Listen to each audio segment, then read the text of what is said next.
la Davos de la démocratie. Aujourd'hui, ce Davos de la démocratie s'est transformé en forum mondial de la démocratie, donc sur l'idée et l'initiative de l'Assemblée parlementaire, qui est une assemblée qui est constituée de 318 parlementaires titulaires et 318 parlementaires suppléants. Nous avons donc obtenu la tenue d'organisation. Je voudrais saluer Madame la directrice le format dynamique, novateur et interactif de ce second forum pour la démocratie. C'est un format ambitieux qui nous a été soumis à la hauteur des défis et des opportunités que nous offrent les nouvelles technologies de l'information et de la communication. Elles sont nombreuses, ces nouvelles technologies, et nous devons les saisir, nous ne devons pas en avoir peur. Bien sûr, tout ce qui est nouveau a tendance à effrayer au départ. Il faut donc que nous arrivions à les maîtriser, il faut que nous fassions les uns et les autres notre propre apprentissage pour maîtriser ces nouvelles technologies et qui peuvent être particulièrement efficaces. Je vous l'ai dit tout à l'heure, le thème de cette première table ronde, c'est un débat. Un débat, c'est pas un monologue. Ça veut dire que vous allez avoir la parole, vous allez pouvoir vous interpeller, c'est-à-dire que vous allez pouvoir aussi attendre de nous des réponses aux questions que vous allez nous poser, et c'est ça le rôle même d'un véritable débat. Alors, ce sont des outils nouveaux, je vous le disais, c'est pas cette expression qu'on va souffrir, qui n'est pas de moi, ce n'est pas une révolution, mais une évolution. Effectivement, ce n'est pas une révolution, c'est une évolution, nous devons évoluer dans ce monde. C'est évident qu'à partir du moment où nous n'évoluons pas, nous n'avançons pas, soit nous faisons du surplace, ou plutôt nous reculons. Donc il faut que nous saisissions en vrai corps aujourd'hui ces opportunités qui nous sont offertes pour aller de l'avant, pour accroître nos techniques de communication. Il faut aussi, et c'est le propre de la démocratie, de ces institutions, il faut que nous soyons en mouvement perpétuel. La société elle-même est en mouvement perpétuel. Je crois qu'il faut que le monde politique profite de ces moyens nouveaux, de ces nouvelles technologies, pour se rapprocher des citoyens. C'est vrai que encore quelque temps, c'était relativement difficile de communiquer aussi facilement que nous le souhaiterions. Aujourd'hui, nous avons la possibilité, les élus, de communiquer d'une manière permanente, si nous le souhaitons, et certains, bien sûr, ne s'en trouvent pas. Ce qui nous permet d'être beaucoup plus réactifs, d'être beaucoup plus novateurs, et puis aussi, bien sûr, de répondre ainsi aux nombreuses questions qui nous sont posées. Notre Assemblée parlementaire, celle du Conseil de l'Europe, a bien évidemment compris ce nouveau défi, si je peux appeler ça un défi, pour promouvoir le dialogue et renforcer la démocratie. Imaginez-vous, c'est bien difficile au niveau d'un seul Parlement, donc au niveau de l'Assemblée parlementaire comme celle du Conseil de l'Europe, parce qu'il s'agit de 47 parlements nationaux, plus les pays qui ont le statut d'observateur et ceux qui sont des partenaires pour la démocratie, c'est encore beaucoup plus compliqué. Et pour nous, c'est une chance. C'est une chance aujourd'hui de bénéficier de ces nouvelles technologies pour communiquer avec les 800 millions d'Européens que nous représentons. Ça n'a pas échappé, l'an dernier, en ce même endroit, nous avons réuni la conférence des présidents du Parlement de 47 pays. Nous avons bien sûr évoqué ces questions et puis émis quelques pistes afin d'aider les présidents de parlements nationaux à parfaire leur communication au sein même de leur Parlement qu'ils résident. C'est aussi pour nous un moyen efficace d'accroître la participation, de sensibiliser les jeunes au processus électoral. L'an dernier, ici même, à l'occasion de ce premier forum mondial de la démocratie, notre Davos de la démocratie, nous avions organisé conjointement la deuxième assemblée des jeunes du Conseil de l'Europe. C'était un moment très fort parce que les jeunes étaient avec nous dans l'hémicycle. Il y avait donc une interaction, une communication qui se faisait entre parlementaires, entre invités du premier forum mondial de la démocratie, au présent d'ailleurs de M. Ban Ki-moon, et les jeunes qui ont eu le privilège de siéger avec nous. Alors ce sont des canaux de communication qui peuvent être performants, ça dépend bien sûr de ce que l'on peut en faire, de ce que l'on va en faire, ça peut aussi être dangereux dans certains cas, c'est pour ça que le Conseil de l'Europe s'intéresse beaucoup à ces sujets et dans quelques temps nous aurons dans cette enceinte même, au mois de janvier prochain, un débat avec la présentation d'un rapport intitulé « Internet et la politique, les effets des nouvelles technologies de l'info » et de la communication sur la démocratie. Ce sont des outils, c'est un outil incontournable de la démocratie d'aujourd'hui, mais il est bien évident que Internet et ces nouvelles technologies n'ont pas vocation à remplacer les élus que nous sommes, car nous avons, nous, la légitimité des populations, des concitoyens, des électeurs, qui nous ont confié cette mission absolument extraordinaire et passionnante de les remplacer, mais tout cela n'est pas incompatible et il faut bien sûr adapter les deux. Voilà ce que je pouvais vous dire en introduction, peut-être un petit peu longuement, et je vous prie de m'en excuser.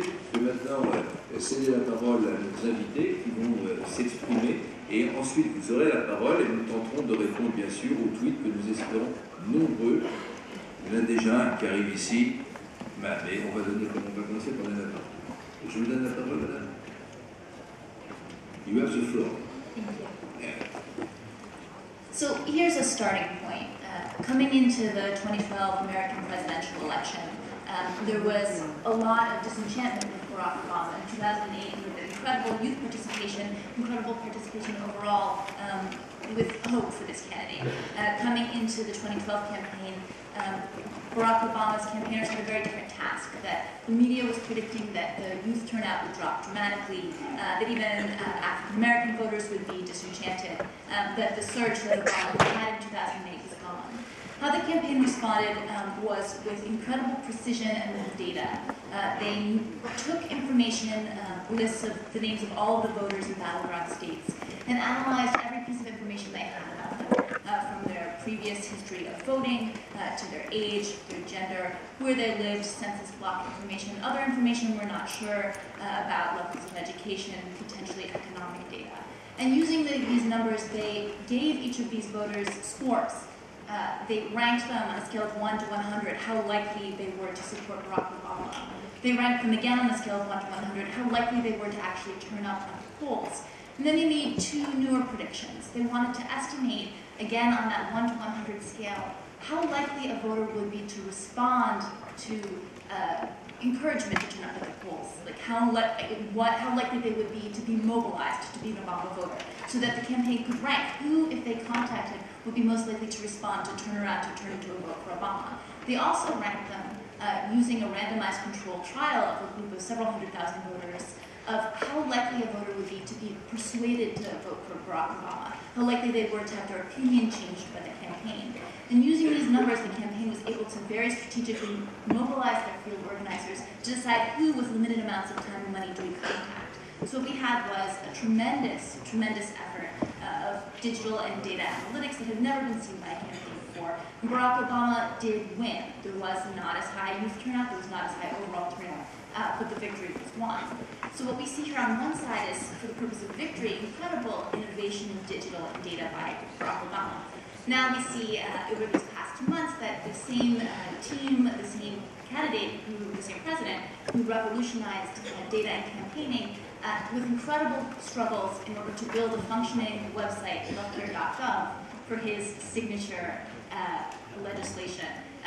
One of the most embarrassing struggles with incredible amounts of dysfunction at every possible level. And so here we have on one side for campaigning tremendous innovation in digital and technical savvy, and on the other hand with governance, tremendous failure.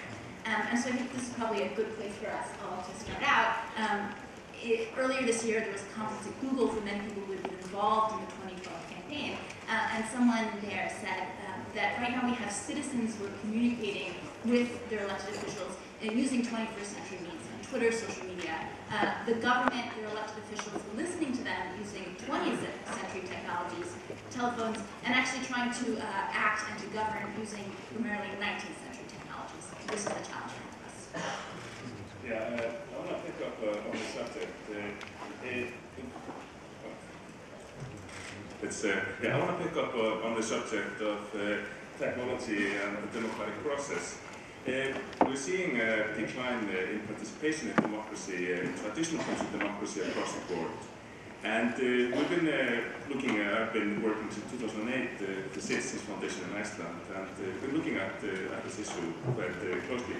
The main reason why people don't show up to vote is that a lot of people believe that it doesn't matter, that they go into the voting booth and they put an X to one of the letters, or whatever it is, and they believe that it doesn't matter which one they vote for. And I think there are several reasons why this is happening. One is that, as Luis mentioned, that technology has completely, changed the world and changed the way we work, in our real life. In Iceland, we started our parliament in the year 930, which is almost 1100 years ago. And yes, there have been several changes since then.